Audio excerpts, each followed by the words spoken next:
एक भूतिया हवेली की कहानी भाग 3।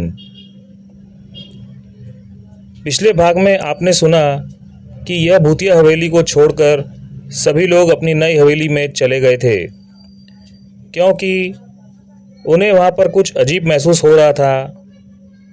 अगर आपने अभी तक इसके पिछले भाग नहीं सुने हैं तो आप डिस्क्रिप्शन में दिए गए लिंक पर क्लिक करके सुन सकते हैं। हम कुछ पिछले तथ्य के बारे में विचार करते हैं जिससे आपको कहानी के बारे में पता चल सके। एक परिवार अपनी पुरानी हवेली में रहता था और वहाँ पर कुछ अजीब घटनाएं शुरू हुई, तो वह वहाँ से कुछ दूरी पर अपनी नई हवेली में रहने के लिए चले गए थे। उसके बाद उन्हें कुछ भी महसूस नहीं हुआ था। जब बहुत साल बीत गए तो उसके दोनों लड़के अपनी पढ़ाई को पूरा करके आए थे। उन्हें जब यह बात पता चली कि हमारा परिवार पुरानी हवेली से नई हवेली में आ गया था, तो उन्हें अपनी पुरानी हवेली में जाने की इच्छा हुई थी, मगर उनके पिताजी ने साफ मना कर दिया था और उसके बाद वह बिना बताए वहाँ पर चले गए थे। उन्हें वहाँ पर कुछ अजीब महसूस हुआ था। ऐसा लगता था कि वहाँ पर अब भी कोई है। जब उन्हें हवेली के बाहर अपना पुराना नौकर मिला तो उसने उन्हें वहाँ से जाने को जब उन्हें हवेली के बाहर अपना पुराना नौकर मिला तो उसने उन्हें वहाँ से जाने को कहा था। उसके बाद दोनों भाई वापस चले गए थे। अब आगे बढ़ते हैं। उनके पिताजी आए और कहने लगे कि जैसा मैंने तय किया था कि तुम्हारी शादी जल्दी ही हो जाएगी, वैसा ही होगा। अगले महीने तुम्हारी शादी है। दोनों की शादी एक साथ है, जैसा कि हम चाहते थे। वह दोनों भाई उस हवेली के बारे में बात करना चाहते थे, मगर अपने पिताजी के डर से वह नहीं कह पा रहे थे। वह चुप हो गए थे। जब रात हुई तो वह दोनों भाई सोच रहे थे कि वहाँ पर क्या है जो कि कोई भी नहीं जाता था, और जो हमें महसूस हुआ था वह भी क्या है। कोई तो है जो वहाँ पर छुपा हुआ है और हमें डराने की कोशिश कर रहा है, मगर कौन हो सकता है यह हमें पता लगाना चाहिए। मगर हमें किसी ने देख लिया तो हो सकता है कि घर पर सभी लोग नाराज़ हो जाए। वह पुरानी हवेली नई हवेली से दिखाई देती थी। तभी उनकी नज़र पुरानी हवेली पर गई थी। उसके एक कमरे में बिजली जल रही थी। बड़े भाई ने कहा कि यही मौका है, हम यह पता कर सकते हैं कि वहाँ पर कौन है जिसने वह बिजली जला रखी है। जब छोटे ने देखा कि बिजली तो जल रही है, इसका मतलब वहाँ पर कोई तो है जिसने यह काम किया है। पता करना चाहिए और हो सकता है हम उसे पकड़ भी लें, क्योंकि वह सभी को डरा रहा है।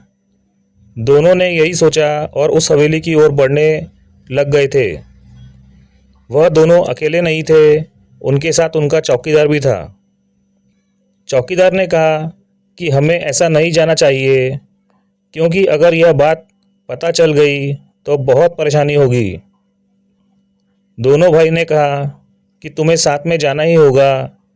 जब वह तीनों उस रात को वहाँ पर पहुँचे तो तीनों ने देखा कि ऊपर के एक कमरे में बिजली जल रही है, मगर कौन हो सकता है। उस जगह पर वह बिना बताए वहाँ आ तो गए थे, मगर उन्हें पता करना था कि कौन है वहाँ पर। तीनों बिना कोई भी आवाज़ किए चुपचाप ऊपर चढ़े। चौकीदार बहुत डरा हुआ था। उसे ज़्यादा कुछ पता नहीं था, मगर उसे एक बात मालूम थी कि यह जगह डरावनी है। वह डरते हुए आगे चल रहा था। जब वह तीनों उस कमरे के पास पहुँचे तो उसका दरवाज़ा खुला हुआ था। जब तीनों ने अंदर देखा तो कोई भी नहीं था। वह बहुत ही सावधानी से अंदर देख रहे थे। उसके बाद उनकी नज़र एक टेबल पर गई जिस पर लैंप भी जल रहा था और उस पर एक किताब रखी हुई थी जिसके पेज कुछ क्षण बाद अपने ही आप पलट रहे थे। कुर्सी भी हिल रही थी, मगर कोई दिख क्यों नहीं रहा था। उन्होंने बहुत कोशिश की थी देखने की, मगर कुछ भी नहीं दिख पा रहे थे। तभी चौकीदार बोला कि यहाँ पर कोई नहीं है, फिर भी यहाँ पर कोई है, यहाँ से चलते हैं, हमें यहाँ पर नहीं रुकना है। तभी एक आवाज़ आई और कहने लगी कि क्या देख रहे हो और तुम यहाँ पर क्या कर रहे हो। इतना सुनते ही वह तीनों वहाँ से भागे। अब वहाँ पर रुकना ठीक नहीं था। उनके पैरों की रफ्तार बहुत तेज़ थी। जल्दी जल्दी सीढ़ियाँ उतरे और बाहर निकल आए थे। जब वह बाहर आए तो उनकी नज़र ऊपर की खिड़की पर गई जिसके पास कोई खड़ा था।